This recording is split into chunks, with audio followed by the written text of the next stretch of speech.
नमस्कार बंधुरा आशा किचेन अफिशियाले तुम्हारे सबाइके स्वागत। आज के आमी मोचा दिए एक निरामिष तरकारी करब। तो मोचार तरकारिटा किभाबे करब सेटाई तुम्हारे संगे शेयर करब। तोमरा भिडियोटा स्किप ना करे प्रथम थेके शेष पर्यन्त देखते थाको। और आमार चैनेले यदि तोमरा केउ नतुन हय तो अवश्यई सबस्क्राइब करे दिओ। सबस्क्राइब करे पाशे थाका नोटिफिकेशन बेलटी प्रेस करे दिओ नतुन नतुन भिडियो देखार जन्य। तो चलो रान्ना रेसिपिटा शुरू करी। এই হচ্ছে মোচা, এটা হচ্ছে কলার মোচা। আর এই কলার মোচাটাকে আমি সুন্দর করে বেছে নিচ্ছি পরিষ্কার করে। এই যে কলার মোচাটা বাছা হয়ে গেছে, ভেতরে নিয়ে সবগুলো পরিষ্কার করা হয়েছে, যে শক্ত ডাঁটার মতো যেগুলো ফেলে দিয়েছি। আর এখানে রেখে দিয়েছি, এটা সেদ্ধ করব। এর সঙ্গে এটা নরম, এটা সেদ্ধ হয়ে যাবে। আর এখানে আছে ছোলার ডাল। ছোলার ডালটা আমি ভিজিয়ে রেখেছি, সেদ্ধ ভিজে গেছে। 2 ঘন্টা 3 ঘন্টা আগে ভিজালে যে ভিজে গেছে। এই ডালটা আমি মিক্সিতে যারা পারবে, আর আমি শিলনোড়ায় বেটে নিচ্ছি বা মিক্সিতে। একটু হলুদ জল দিয়ে আর এই ঝিরিঝিরি করে কেটে সিদ্ধ করে নেব।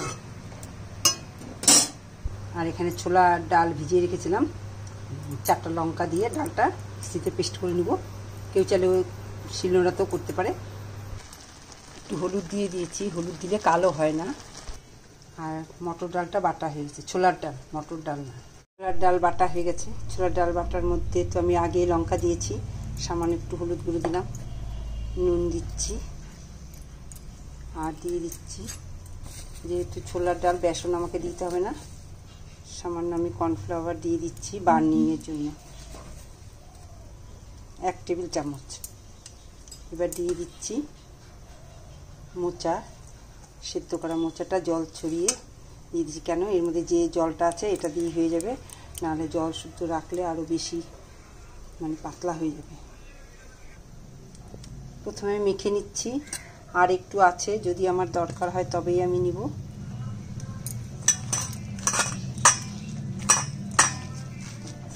মেখে নিচ্ছি, আর একটু দিয়ে দিচ্ছি।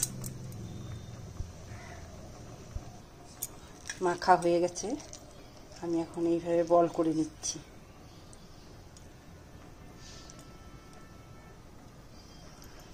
বলটা করতে অনেকটা সময় লাগবে, ভিডিওটা বড় হয়ে যাবে। আমি সবগুলো করে নিয়ে আসছি, তোমরা তত সময় ভিডিওটা দেখতে থাকো।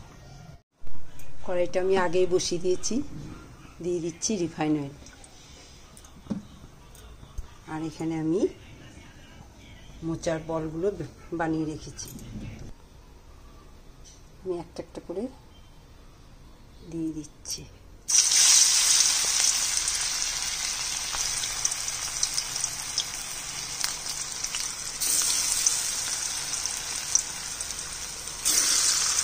চারটে করে ভাজবো, একটা একটা করে উল্টে দিচ্ছি।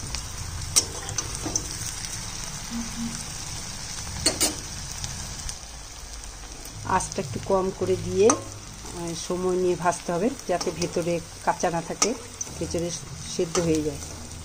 এই বড়াগুলো হয়ে গেছে, এগুলো তুলে নিয়ে আমি আবার নতুন করে আবার দিব।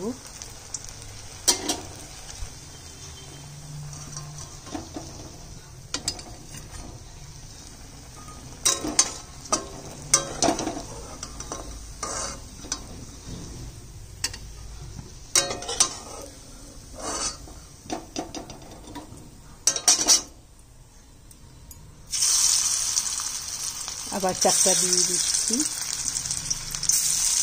4টা দিয়ে দিলে গায়ে গায়ে লাগবে না, ভাজাটা ভালো হবে। তাহলে আমি এইভাবে করে সমস্ত বড়াগুলো ভেজে নিয়ে তারপরে আসছি। বড়া ভাজার পর আলুটা ভেজে নিয়েছি, এখন তেল দিয়ে দিলাম। এই যে আলু ভাজা হয়ে গেছে, তেলটা গরম হয়ে যাবে। এখন দিয়ে দিচ্ছি শুকনো লঙ্কা, তেজপাতা, জিরা, আর হচ্ছে গোটা গরম মশলা থেতো করে দিলাম। প্রথমেই দিয়ে দিচ্ছি টমেটো। তেলটা গায়ে আসবে, একটু নুন দিয়ে দিই, তেলটা হাতে ছিটে আসে, নুন দিয়ে দিলে আর কম ছিটে। 1 চামচ আদা বাটা, 1 চামচ জিরে বাটা, 1 চামচ লঙ্কা বাটা, আর ছোট 1 চামচ হলুদ গুঁড়ো দিয়ে দিলাম। এবার দিয়ে দিলে একটু জল। এবার মশলাটা ঢেলে দিলাম।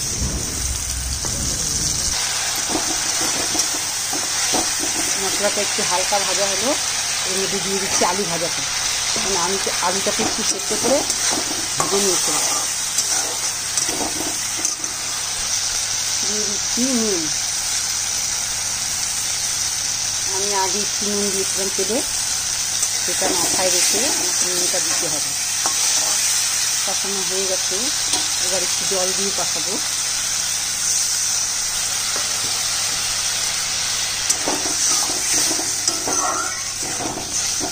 শুদ্ধ নিরামিষ, এর মধ্যে কোনো পেঁয়াজ রসুন খাওয়া হবে না।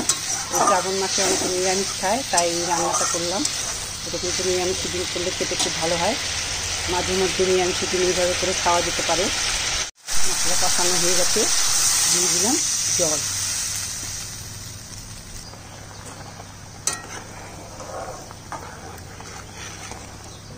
আর একটু ফুটবে।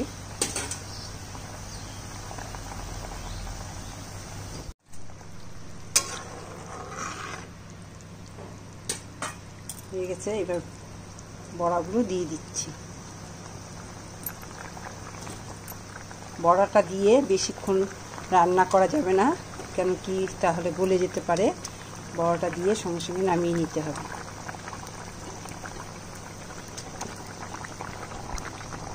দিয়ে দিচ্ছি হাফ টেবিল চামচ ঘি, আর সঙ্গে দিচ্ছি একটু গরম মশলার গুঁড়ো। রান্না আমার কমপ্লিট। মোচার বড়া করে তরকারি আমার রান্না কমপ্লিট। আজকের মতো রান্না আমার এখানে শেষ। তোমাদের যদি ভালো লাগে তো অবশ্যই একটা লাইক, শেয়ার, কমেন্ট করো। আর টাটা, আবার একটা নতুন রেসিপি নিয়ে আসবো।